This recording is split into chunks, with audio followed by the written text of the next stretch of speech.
সত্য কখনো গোপন থাকে না। ওমর ফারুক ভাই, আপনি এমন একটা কাজ করছেন, ভিডিও তো ফাঁস হয়ে গেল। জাতির কাছে আপনি লজ্জিত।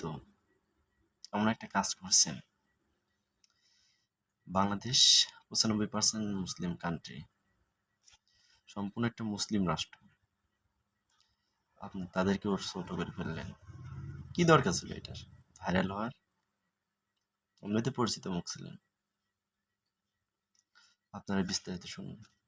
ভাই শুনেন, আপনার কাছে গেছিলাম, আপনি না করছেন। ফোন দিছেন অনেক পরে ভাই। সারা বিশ্ব থেকে ভাই চাপের ঠেলায় আমি আর টিকতে পারতাছি না ভাই। আমি আমি কালকেই ভাই সব কিছু ছেড়ে দিন ভাই।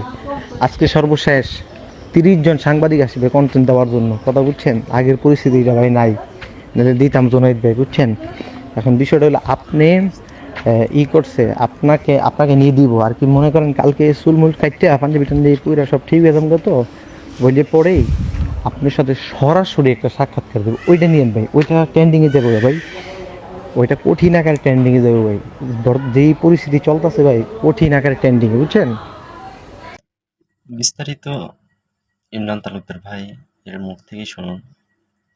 অবশ্যই সব ব্যাপার আপনাদের খুলে যাবে যে ওমর ফারুক আর ওই শিপনের মধ্যে কি চলতেছে। মন দিয়ে শুনুন, অবশ্যই বুঝতে পারবেন। মনে আছে ওই আগে এক ছেলে চুল লাল করছিল, লাল করার পর হুজুর থেকে টিকটকার হয়েছিল।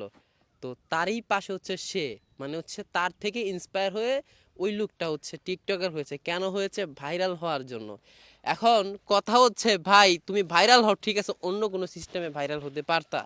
এখন তুমি যে এই যে আমাদের ইসলামকে ছোট করতেছো, এটা কি ভাই কোনোভাবে ঠিক হচ্ছে?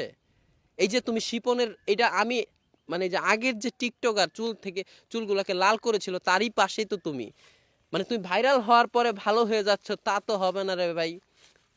তোমার মতো কিছু লোকের জন্য আজকে অন্যান্য লোক, তোমার মতো কিছু লোকের জন্য আজকে অন্য দেশের লোকেরা সুযোগ পায় আমাদেরকে নিয়ে কথা বলতে, তোমার মতো লোকের জন্য। তুমি ভাই যা করছো একদম, এই যে আমি এটা শিওর এটা তোমার পরিকল্পিত। এই যে আমাদের কাছে যে ভয়েসটা ছিল সে ভয়েসটা সহ দিয়ে দিলাম, কারণ এই যে কাজগুলো করছো কোনোভাবে, মানে তুমি ফেসবুকে স্ট্যাটাস পর্যন্ত দিছো যে আজ থেকে ওয়াচ করা বাদ দিয়ে দিলাম। ইসলামের দাওয়াত দিতে তোমাকে কে, মানে কে বাদ দিতে বলেছে? তোমার থেকে মানুষ কি শিখলো? তুমি এই যে আগের ছেলেরা থেকে ইন্সপায়ার হয়ে তুমি চুল লাল করছো, তুমি হুজুর থেকে টিকটকার হয়েছো। এখানে তোমার থেকে ইন্সপায়ার হয়ে আরো কতজন যাবে? আমি সবাইকে বলতে চাই, মানে আপনারা যাই করেন না কেন, কন্টেন্ট বানান, যেটাই বানান না কেন, দয়া করে ইসলামকে ছোট করার কোনো দরকার নাই। আমাদের সম্মানটা যেন ধরে রাখি আমরা নিজেরাই। ভাইরাল হওয়ার কত পন্থা রয়েছে, আমাদের এটা কোন ধরনের ভাইরাল রে ভাই? বুঝলাম না, এটা কোন ধরনের ভাইরালটা তুমি করলা যেখানে হচ্ছে তুমি নিজে তো ছোট হও নাই, পুরা হচ্ছে জাতিকে ছোট করছো তুমি। আমাদের দেশে আইনগুলা হচ্ছে আমার কাছে নরম মনে হয়, এই জন্য সবাই সুযোগ পায়। আমি দেশের প্রশাসনের দৃষ্টি আকর্ষণ করছি এই বিষয়টার জন্য।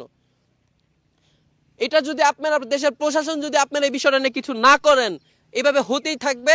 আর এদিক থেকে হচ্ছে আমাদের ইসলাম ছোট হবে। ইসলাম যে একটা শান্তির জায়গা, এটা তুমি মিয়া কি প্রমাণ করলা এই কাজটা করে?